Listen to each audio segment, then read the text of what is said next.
বন্ধুরা, welcome to ক্রিক Bangla channel. প্রথমে শুনুন সংবাদ শিরোনাম। মিরাজ বলেছেন, অধিনায়কত্ব পেলে ভালোভাবেই করব, এখন পারফর্ম করা গুরুত্বপূর্ণ।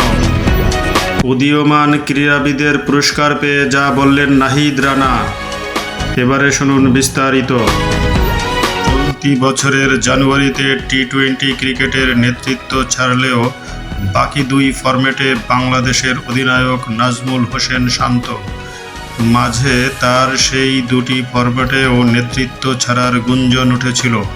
পরবর্তী অধিনায়ক হওয়ার দৌড়ে সবচেয়ে এগিয়ে মেহেদী হাসান মিরাজ।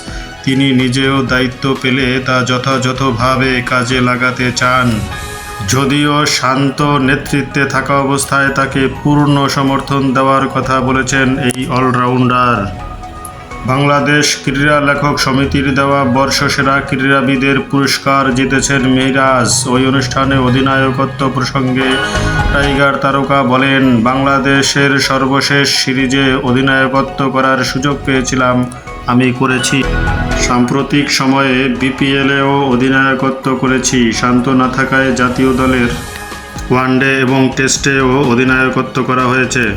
মিরাজের মতে, জিম্বাবুয়ে সিরিজে হোম কন্ডিশনের বাড়তি সুবিধা পাবে বাংলাদেশ। আন্তর্জাতিক ক্রিকেট কিন্তু সবসময় চ্যালেঞ্জিং, আপনি যে দলের সঙ্গেই খেলেন না কেন। যেহেতু আমাদের হোম কন্ডিশনের সিরিজ, অবশ্যই আমরা বাড়তি সুবিধা পাব। আমার কাছে মনে হয় আমাদের যে দলটা আছে তারা সবাই পারফর্ম করার জন্য প্রস্তুত। উদীয়মান ক্রীড়াবিদের পুরস্কার জিতেছেন পেস বোলার নাহিদ রানা।